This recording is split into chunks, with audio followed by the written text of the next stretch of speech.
मेरी गाड़ी auto lock नहीं हो रही थी और जो अपने मिरर्स है वो फोल्ड हो गए, ऑटो फोल्ड। तो मुझे लगा वो गाड़ी लॉक हो चुकी है, बट अंदर की लाइट जो होती है ये बाद में बंद हो जाती है, वो बंद नहीं हो रही थी। मुझे लगा कि गाड़ी लॉक नहीं हुई है। एंड दैट टाइम मैंने डोर ओपन किया तो गाड़ी ओपन थी। हेलो एवरीवन, तो सामने है Tata Altroz XZ plus variant और ये गाड़ी एक प्रीमियम हैचबैक के कैटेगरी में आती है और इसके कंपटीशन में आपको और दो गाड़ियां मिलती है जैसे कि i20 है और बलेनो है। बट ओनर ने अल्ट्रॉज ही क्यों चूज़ की ये आज हम लोग उनसे जानने वाले हैं। तो एक ट्रू ओनरशिप एक्सपीरियंस आज हम लोग देखने वाले हैं। तो ओनर को बुलाते हैं प्लीज़। तो सबसे पहले तो आपका इंट्रोडक्शन। मेरा नाम कृष्णा है और मैं ये अल्ट्रॉज 2021 से ओन कर रहा हूँ। अल्ट्रॉज का टॉप मॉडल है, पेट्रोल वेरिएंट है, okay naturally aspirated engine. Okay, तो इस रेंज में या हम लोग बोल सकते हैं कि प्रीमियम हैचबैक में और भी गाड़ी आती है, तो अल्ट्रॉज ही क्यों? बेसिकली आज के टाइम पे इतने सारे कॉस्ट कटिंग हो रहे हैं, हर कंपनी चाहती है कि उन लोग का प्रॉफिट मार्जिन ज़्यादा रहे और गाड़ियाँ उन लोग को हल्की बनाते जा रहे हैं। तो फर्स्ट प्रायोरिटी टाटा लेने का ये था कि सेफ्टी है, जो सब भी वही बताते हैं। ओके और जो फिट एंड फिनिश है, जो अंदर मटेरियल यूज हुआ है वो एक प्रीमियम है, जो एज कम्पेयर टू बलेनो है, i20 है, वो उतना प्लश इंटीरियर फील नहीं होता। यस, वो तो है। तो गाड़ी का ओवरऑल आप देखोगे हर जगह से कहीं भी आपको ऐसा नहीं लग रहा है कि आपने जो मनी इन्वेस्ट किया है वो आपका मतलब वेस्ट हो गया। ओके, तो वर्थ इट है। वर्थ इट है। ओके, तो ये गाड़ी आपने कब ली थी और अभी कितने किलोमीटर्स आपने चलाई है? तो अभी अराउंड 8.5 8,500 किलोमीटर चलाई है। ओके और 2021 अक्टूबर में ली थी। ओके 2 साल हो गए गाड़ी को। अच्छा, तो आपको ये गाड़ी आपने लॉन्ग रन तो चलाई होगी? यस, ये मोस्टली लॉन्ग रन ही चली है। ओके, हाईवे पे स्टेबिलिटी या परफॉर्मेंस कैसा है इसका? क्योंकि लोग बोलते हैं कि 3 सिलेंडर इंजन है, तो आपको अंडर पावर लगती है? यस, वो अंडर पावर है। ओके आपको घाट्स पे या चढ़ाई पे वो गाड़ी का आपको 1 गियर डाउन करना ही है। नो मैटर आप अकेले हो या 4 जनों के साथ हो, वो डाउन करना पड़ता है।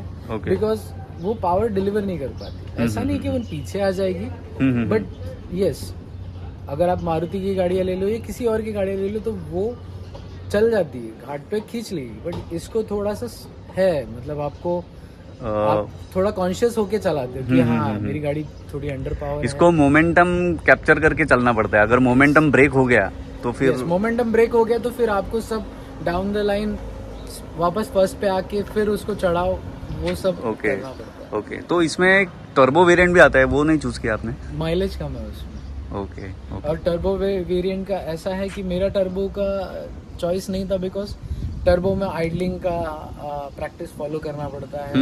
प्लस इन केस फ्यूचर में टर्बो में कोई काम आ गया तो फिर मेजर खर्चा आ सकता है। तो मुझे ऐसा चाहिए था कि गाड़ी लो और उसको 10 साल चलाओ और उसमें कोई काम ना है। तो naturally aspirated engine was my choice. Okay, और स्टेबल है गाड़ी और स्मूथ है कि नहीं? फर्स्ट अगर मैं बताऊँ तो हाईवेज पे इसकी स्टेबिलिटी i20 बलेनो इन लोग से कई गुना अच्छी है, क्योंकि वेट है गाड़ी में। हैंडलिंग, स्टीयरिंग रिस्पॉन्स बहुत अच्छा है और आपको कहीं भी ऐसा फील नहीं करेगी कि वो 100 पे भी अगर 100 की स्पीड पे भी आप अगर आ रहे हो तो आपको कहीं ऐसा लो कॉन्फिडेंस फील नहीं होता। ओके, तो इस गाड़ी के साथ आपने और कोई कैटेगरी में या और कोई सेगमेंट में कोई गाड़ी देखी थी या अल्ट्राज ही पहले से चूज कर ली? सबसे पहले हम लोग ने i20 देखी थी।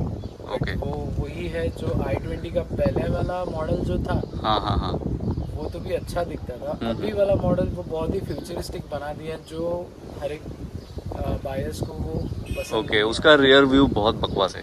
यस, रेयर व्यू प्लस वो इतनी फ्यूचरिस्टिक बनाई है कि आपको वो थोड़ा दिन अच्छा लगेगा, बट वो लॉन्ग टर्म में उसका लुक आपको सेटल नहीं लगेगा। ओके, तो ये गाड़ी आपको अप्रोक्सीमेटली कितने की पड़ी थी? ये 9,94,000 ओके 2021 में। तो इसका जो बूट स्पेस है प्रीमियम हैचबैक के कैटेगरी में इसका बूट स्पेस सबसे ज़्यादा है। Even if we comparing with Baleno और i20, इसमें सबसे ज़्यादा मिलता है 345 लीटर्स का। तो ये आपको इनफ लगता है या फिर और ज़्यादा चाहिए? इनफ है, ये इतना Okay. साइज इनफ है, बिकॉज इतने में मैंने शायद 11 बैग बिठाई थी मेरी। बाप रे। तो 3 ट्रॉली बैग्स थे ऐसे, उसके ऊपर मैंने 3 मेरी छोटी छोटी बैग्स रखे थे, साइड में 2 बैग्स गई थी, तो और उसके ऊपर 2 रखी थी। तो स्पेस का मेरे को कभी इशू नहीं आया। ओके। और मतलब ऐसा है कि मुझे मालूम है मेरे बूट स्पेस में सामान चला ही जाएगा। ओके। ऐसा तो इसका अगर हम लोग देखेंगे लेग स्पेस या हेडरूम, तो इससे आप खुश हो या फिर और चल सकता था? मतलब 3 जन बैठ सकते हैं इसमें? बिकॉज इसका फ्लैट बेंच है, ये फ्लैट बेंच है, इसकी वजह से 3 जन आराम से बैठ सकते हैं। Okay okay.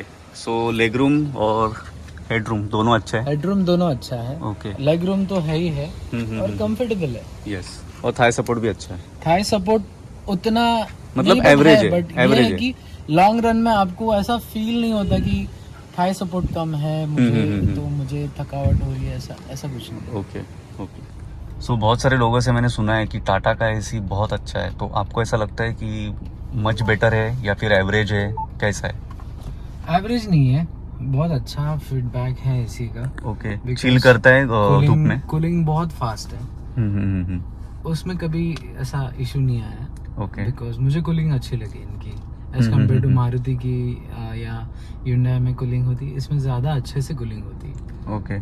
और स्टीयरिंग का फीडबैक कैसा है? मतलब अपने पोजीशन पे आ जाता है, आप जब यू टर्न लेते हो तो अपने पोजीशन पे आ जाता है अपने आप, या फिर आपको घुमाना पड़ता है? नहीं, फीडबैक अच्छा है, स्टीयरिंग फीडबैक अच्छा है, वो अपने पोजीशन पे वापस आ जाता है। ओके।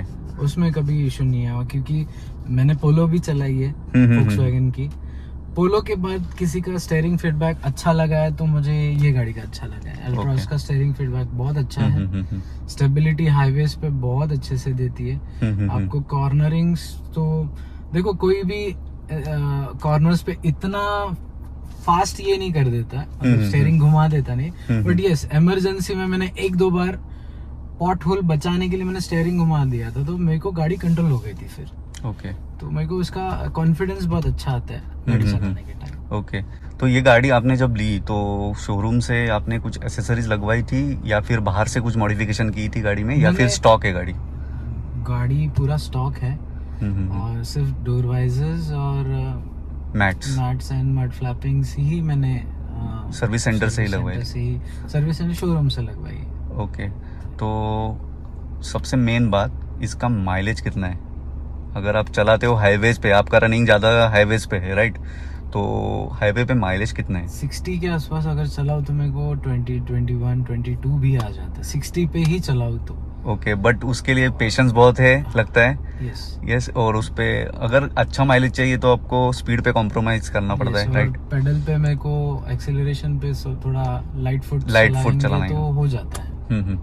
बट आप कांस्टेंट तो 60 पे नहीं चलाते रहोगे? चला सकते, बिकॉज आप अगर एक्सप्रेस हाईवे पे चले गए तो आपको 60 ऐसा लगेगा कि आप बहुत ही स्लो चल रहे हो, वहाँ पे 80 ही स्लो लगता है, तो 60 तो क्या है। तो एवरेज कितना, मतलब ऐसा मैं बता रहा हूँ कि 100 के स्पीड पे आपको माइलेज कितना मिलता है इसका? मैं हाईवे पे अभी तक 100 ज्यादा लेके नहीं जाता हूँ, बिकॉज सेफ्टी पर्पस मैं 80 to 90 ही मुझे सेफ लगता है, जहाँ पे मैं कंट्रोल कर सकता हूँ गाड़ी। तो उस पे मेरे को वो 17 से 18 देती है। 17 ही मैं समझता हूँ कि 18 भी बहुत रेयर है। कंडीशन है, क्लाइमेटिक कंडीशन होता है, अगर बाहर अच्छा चिल्ड क्लाइमेट है तो 18 तक आ सकता है, बट यूजुअली वो 17 ही देती है हाईवे, 17। और सिटी में कभी काउंट किया है आपने? सिटी में हैवी ट्रैफिक में 10 पे आ जाती है। हाँ, वो तो मैंने सुना है। 10, 11, 12 टोटली डिपेंड करता है आपका ट्रैफिक कैसा है, बट यस माइल्ड ट्रैफिक में वो 13 तक देती है। तो इस गाड़ी का ऐसे मतलब 5 अच्छाइयाँ बताओ कि इसमें ये अच्छा है, इसके लिए मैंने ये गाड़ी चूज की।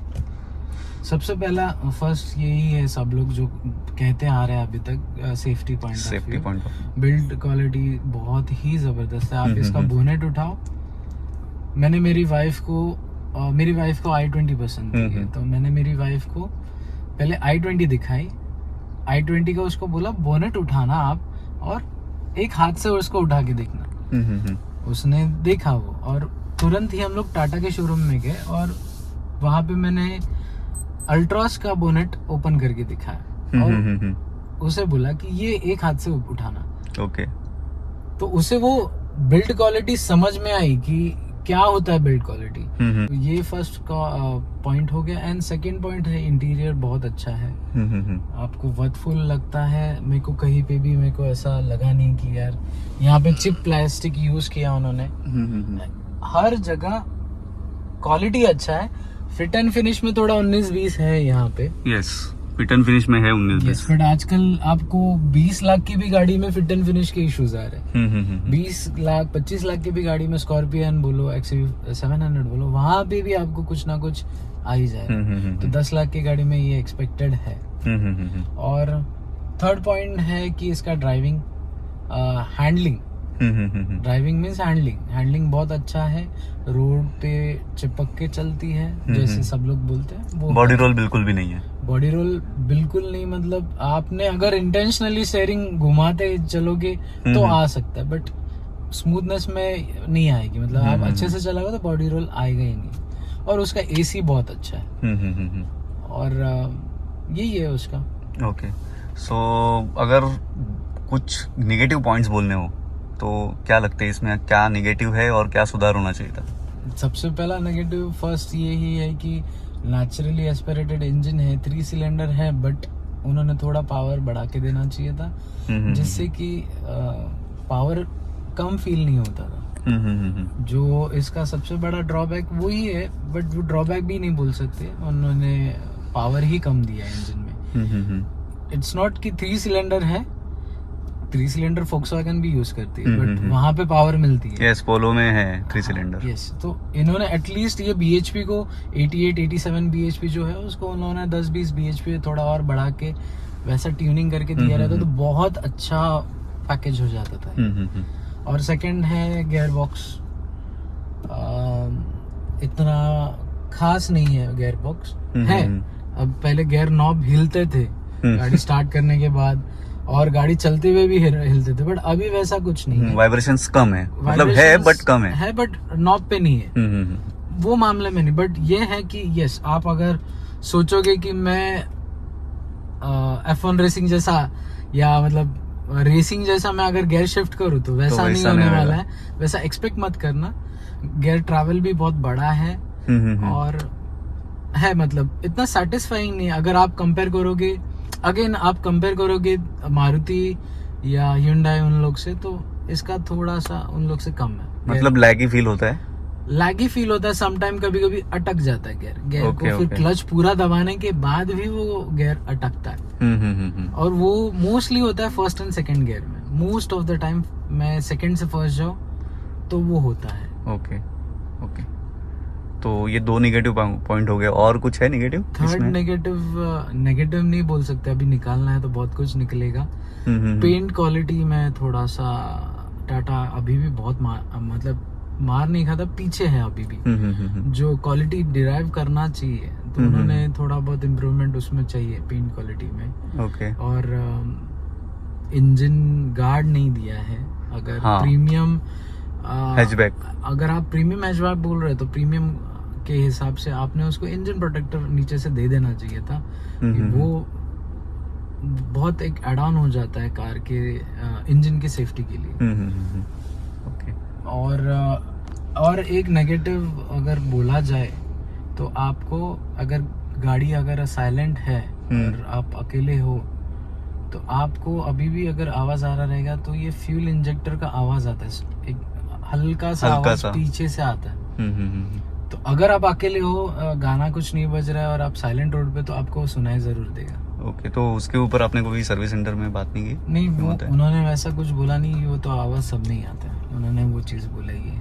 ओके। और मतलब सर्विस सेंटर का ही एक है। हाँ, तो मैं वही पूछने वाला था कि इसकी सर्विस कॉस्ट कितनी है?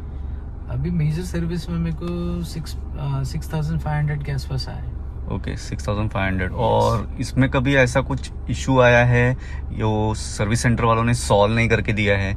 और हाँ, सब लोग बोलते हैं कि टाटा की सर्विस को इम्प्रूव करना चाहिए, तो वो आपको कहीं लगा कि या टाटा की सर्विस में इम्प्रूव होना चाहिए, तो कैसा सर्विस है उनका आफ्टर सेल सर्विस कैसा है? तो मैंने मेरी गाड़ी 4 सर्विस सेंटर में यहाँ पे मैंने सर्विस करके देखी, बट वो ये है कि उनके पास गाड़ी इतनी सारी आ रही है और वो नहीं एंटरटेन कर पाते हैं।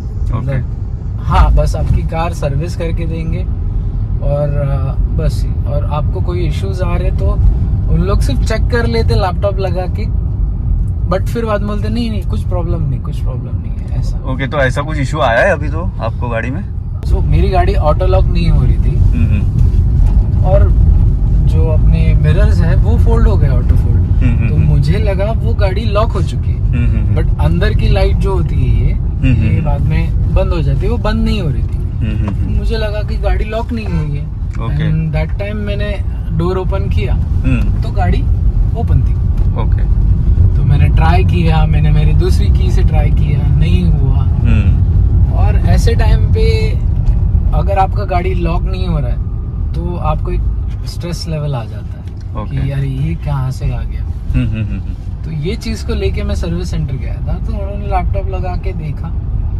ऐसा नहीं कि उन्होंने ना बोला, उन्होंने देखा, उन्होंने चेक किया, बट वो बोले कि ये इशू आता है। तो अगर उनको सॉल्व नहीं हो रहा तो वो बोलते हैं हाँ ये आता ही है, ऐसा होता है, कोई प्रॉब्लम इशू तो आ सकता है, लेकिन सॉल्व करके देना उनका फर्ज है ना। यस। अब वो क्या बोल रहे हैं कि सेंसर में पानी गया रहेगा, या सेंसर में आपका ये रेनी सीजन है, इसकी वजह से पानी जाने की वजह से सेंसर ने ठीक से काम नहीं किया। जैसे हम लोग ने कल, मैंने फोन पे बात की आपसे कि टाटा का सर्विस सेंटर या आफ्टर सेल सर्विस देखा जाए तो अच्छी है, बट जब कोई इशू आता है तब असलियत बाहर आती है। हाँ, बिकॉज मैं एक बात आपको बोलता हूँ कि जो टेक्नीशियंस भी होते हैं ना, मैंने IRA ऐप इनका जो है, जो पेड वर्जन है वो मेरा यूज हो रहा है। उसमें मैंने एक टिकट रेस की थी, बिकॉज मेरा ये ऑटो डोर का इशू रात के 12:30 बजे मेरे को मेन रोड पे फेस करना पड़ा था। बिकॉज हम लोग एक जगह पे खाने के लिए रुके थे और वहाँ पे हमें वो फेस करना पड़ा। तो उस टाइम पे मैंने टाटा में कॉल किया था और वो कॉल बहुत ही इमीडिएटली लग गया और उन्होंने रिस्पॉन्ड भी किया और अच्छे वे में मुझे रिस्पॉन्ड किया। बट बस यही था कि जो टेक्नीशियन के साथ कनेक्ट किया उसने जो मुझे सोल्यूशन बताया वो सेटिस्फाइंग नहीं लगा। एंड देन वो टेक्नीशियन ने मुझे बोला कि मैं आपको 5 मिनट में कॉल करता हूँ। और वो टेक्नीशियन ने बाद में कॉल ही नहीं किया। और फिर जो कॉल कनेक्शन पे वो था हमारे साथ, जो कस्टमर सर्विस की बंदी थी, वो थी वहाँ पे, उसने फोन कट कर दिया। वो बंदी ने उसको रिटर्न में कॉल कर दिया और वो टेक्नीशियन कस्टमर सर्विस वाले को बोलता है कि ये मेरे से सॉल्व नहीं करता। अच्छा। और तो फिर वो जो कस्टमर सर्विस की बंदी है वो एटलीस्ट इतनी अच्छी थी कि उसने मुझे तुरंत दूसरे टेक्नीशियन से करवाया और वो बंदे को भेजा मेरे इधर। लेकिन एट द एंड आपका इशू सॉल्व हुआ या नहीं हुआ? नहीं हुआ, बट यस, अभी मेरी गाड़ी जब 24 घंटा खड़ी हुई एक जगह पे, एंड मैं मॉर्निंग में जाके मैंने उसको ओपन करना, लॉक करने का ट्राई किया, तो उस टाइम पे वो लॉक हो चुकी है गाड़ी। तो ये बेसिकली सीन होता है जब बारिश में गाड़ी भीगती है, तब होता है क्या? हाँ, ये मेरे साथ हुआ है, अभी ये सबके साथ होगा ये मुझे नहीं लगता, बट यस ये मेरे साथ हो चुका है, अभी रिसेंटली हुआ है। तो ये मे बी जो सर्विस है वो डीलर टू डीलर वेरी करता होगा, सब डीलर ऐसे नहीं रहेंगे, सब सर्विस सेंटर ऐसे नहीं रहेंगे। मैं किसी सर्विस सेंटर को ऐसा नहीं बोल रहा कि they are not able to solve the issue, बस ये है कि उनको अभी उनके पास उतने टेक्नीशियंस नहीं है जो बोलते ना कि स्किलफुल नॉलेजेबल नहीं है कि जो वो इशू को एकदम ही रिजॉल्व कर सके या वो सॉल्यूशन दे दे कि इसको अपन कैसे अवॉइड कर सकते हैं। तो हम लोग अभी ऑफ रोडिंग से आए थोड़े, तो मुझे थोड़े खड्डे फील हो रहे थे, तो ये हार्ड सस्पेंशन है क्या इसमें? सस्पेंशन आपको कैसे लगे? तो मुझे मतलब अच्छे ही लगे। मैंने कभी उस पे ऐसा गौर नहीं किया सस्पेंशन पे, बट यस थोड़े से हार्ड है।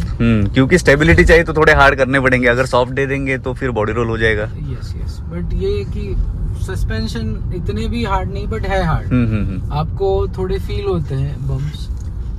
तो ये गाड़ी आप किसे रिकमेंड करोगे कि ये गाड़ी किसे लेनी चाहिए? एक्चुअली गाड़ी तो रिकमेंड करने जैसी है, ऐसा नहीं है कि नहीं रिकमेंड कर सकते। इतना भी मेजर इशू ऐसा कुछ नहीं है। ओके, आप पैसा डालोगे इसमें, आपको वर्थफुल रहेगा। बिकॉज इतना है कि अगर आप फैमिली मैन हो, आप ड्राइविंग प्लेजर से थोड़ा कॉम्प्रोमाइज कर सकते हो, आप ले सकते हो ये। हाँ, बट अगर आपका होल एंड सोल यही है कि आपको ड्राइविंग प्लेजर ही चाहिए, तो रिस्पॉन्सिव इंजन चाहिए, देन फिर ये वेरिएंट आपके लिए सही नहीं है। फिर इनिशियल पंच इसमें आपको नहीं मिलेगा, नहीं है, इनिशियल टॉर्क आपको नहीं मिलेगा। सो हम लोग अभी ये गाड़ी चला के देखने वाले हैं और देखते हैं गाड़ी का परफॉर्मेंस कैसा है। जैसे कि हमने पहले भी बोला कि ये नॉन टर्बो वेरिएंट है, तो नॉन टर्बो में देखा जाए तो आपको जो इनिशियल पंच है वो कम लगता है। देखते हैं हम लोग खींच के थोड़ा। यस, थोड़ा तो फील होता है कि जो इनिशियल पंच होना चाहिए गाड़ी में, बट ऐसा नहीं है कि बिल्कुल भी डेड होता है इंजन, ऐसा तो नहीं है। आपको अगर एक फैमिली के लिए गाड़ी चाहिए, फन टू ड्राइव के लिए आप देख रहे हो, तो ये गाड़ी मत लो।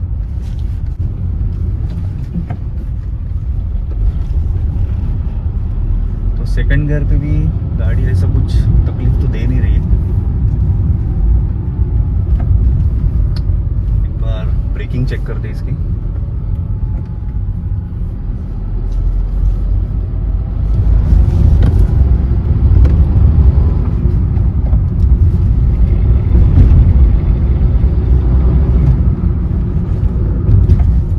ब्रेकिंग बहुत अच्छी है, क्योंकि मैंने टाटा की 2 या 3 गाड़ी चलाई, टिगोर चलाई है मैंने, टियागो चलाई है, उसके बाद पंच चलाई है, तो उनकी ब्रेकिंग बहुत घटिया है, मैं बोल सकता हूँ। उसमें अगर देखा जाए तो टियागो की ब्रेकिंग अच्छी है, पंच की तो बहुत घटिया है, लेकिन इसकी ब्रेकिंग बहुत अच्छी है।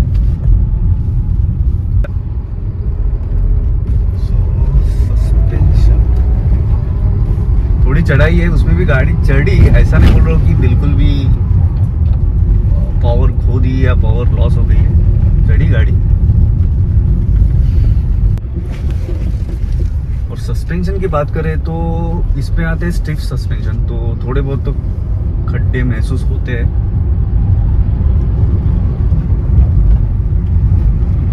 यस, चलने में तो बहुत अच्छी है, भागती भी बहुत अच्छी है, बट जो आपको फन टू ड्राइव चाहिए उसके लिए अगर आपको गाड़ी देखनी है तो मेरे ख्याल से तो ये गाड़ी पे नहीं जा सकते आप।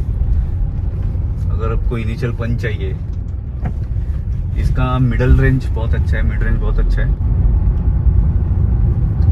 ओवरऑल मुझे इसकी ब्रेकिंग अच्छी लगी, इसकी स्टेबिलिटी भी अच्छी है। यस, थोड़ा अभी मुझे लगा कि गियर अटका है स्लाइटली, और फर्स्ट और सेकंड गियर के बाद ना गाड़ी थोड़ा सा हिचका ले रही है, मतलब वो आता है ना जर्क ले रही है उठाने के टाइम पे।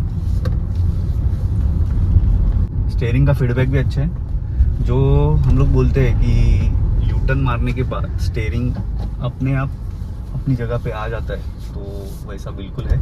तो अभी वो हम लोग चेक करके दिखाते हैं आपको।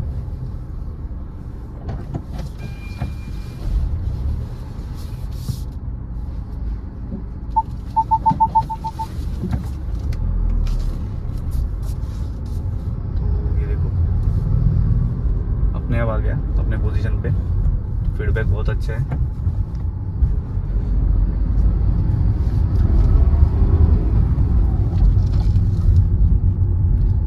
तो अभी आप लोगों ने देखा कि मैंने इसमें ड्राइविंग रिव्यू भी आपको देने की कोशिश की है, तो उन्होंने से एक बार पूछते हैं कि गाड़ी आपने ली उसके बाद से अभी तक आपका इस गाड़ी के बारे में क्या प्रोस्पेक्टिव रहा है?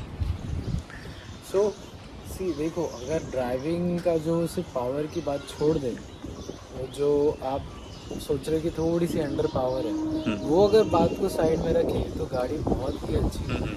मैं गाड़ी से वो मामले में बहुत सेटिस्फाइड हूँ। फैमिली पॉइंट ऑफ व्यू से फैमिली को कहीं लेके जाना है, यस, अपन हर दिन तो हम 100 की स्पीड से नहीं चलाते, हम हर बार बोलते ना F1 रेसिंग जैसा हम लोग फास्ट गाड़ी नहीं चलाते, बट वो अगर बात को साइड में रखें तो गाड़ी बहुत ही अच्छी है, वर्थफुल है उसका, मतलब आपको कहीं पे भी ऐसा नहीं लगेगा आपका पैसा वेस्ट होगा। ओके, और एक प्रीमियम फील जो चाहिए ना केबिन के अंदर बैठने के बाद, वो इसमें ही आता है, इस कैटेगरी में। इस कैटेगरी में भी बोलो, और अगर आप इसके ऊपर वाले भी कैटेगरी में जाओ, जो कॉम्पैक्ट एसयूवी वाली है, उसमें भी आप इसको कंपेयर करोगे तो इसी का इंटीरियर बहुत ज़्यादा अच्छा है, बहुत ही अच्छा है इंटीरियर। बट बस ये है कि इंजन सेक्शन में उन्हें थोड़ा काम करना चाहिए। राइट। और अभी मैं पूछूंगा कि मतलब देखा जाए तो आप इस गाड़ी से खुश हो, या एवरेज खुश हो, या बहुत खुश हो? आप बोल सकते हो वही, अगर मैं एवरेज ही बोल सकता हूँ। ओके। आउट ऑफ 10 मैं इसको रेटिंग भी देना चाहूँ तो भी मैं 7.5 ही दे सकता हूँ, बिकॉज वो आपको मालूम है मैं कहाँ काट रहा हूँ। क्योंकि गाड़ी तो बहुत अच्छी है, बस ये है कि वही इंजन, अगेन वही पॉइंट आता है कि घूम फिर के, क्योंकि इंजन ही एक गाड़ी का हार्ट होता है। वही हमें अगर स्ट्रॉन्ग मतलब एक पावरफुल इंजन नहीं मिली, बट वही है कि आपको यहाँ पे पावरफुल भी नहीं है, बट फिर माइलेज भी कहीं ना कहीं कमी है, राइट, बिकॉज गाड़ी का वेट भी अच्छा खासा है। बट नेवर, कंक्लूजन यही है कि गाड़ी अच्छी है, मैं रिकमेंड कर ही सकता हूँ सबको, सब ले सकते हैं। बस ये कि कोई ड्राइविंग एंथुसियास्ट बंदा है, उन्होंने पहले टेस्ट ड्राइव ले लीजिए गाड़ी का। टर्बो वेरिएंट अलग है, नेचुरल एस्पिरेटेड का फील अलग है, और डीजल का फील अलग है। यस। तो आप तीनों को चला के देखिए, तीनों में आपको जो सही पड़े, आपको जो सही लगे, हाँ बाबा यहाँ पे मुझे ड्राइविंग प्लेजर मिल सकता है, तो आप इसमें चले जा सकते हैं। और जैसे ओनर ने पहले बोला कि ये जो इंजन का जो नीचे वाला प्रोटेक्टर रहता है, जो बड़ी बड़ी गाड़ियों में आता है मोस्टली, तो वो भी इनको देना चाहिए, क्योंकि एक प्रीमियम हैचबैक के कैटेगरी में आती है, और अब अगर आप प्रीमियम बोलते हो इसको, तो इसमें आपको ये कवर तो देना चाहिए। तो ये था टाटा अल्ट्रोज XZ प्लस का ओनरशिप रिव्यू, और इस वीडियो में आपने देखा कि ओनर ने एकदम अपने सारे सवालों के एकदम खुल के आंसर दिए, कोई भी ऐसी बात छुपाई नहीं कि इसमें सब कुछ अच्छा ही बताया, जो बुरा है वो बुरा भी बताया। तो वीडियो आपको अगर अच्छा लगा हो तो लाइक कर दो, शेयर कर दो और सब्सक्राइब कर दो, और आगे भी ऐसे वीडियो देखने हैं तो बेल आइकॉन ज़रूर दबाना। और आपको भी आपके गाड़ी का ओनरशिप रिव्यू करवाना है तो मुझे मेरे जीमेल आईडी पे आप कांटेक्ट कर सकते हो, मैंने मेरा आईडी डिस्क्रिप्शन में डाल दिया है। तो इस वीडियो के लिए बस इतना ही, मिलते हैं नेक्स्ट वीडियो में किसी और गाड़ी के साथ, तब तक के लिए गुड बाय।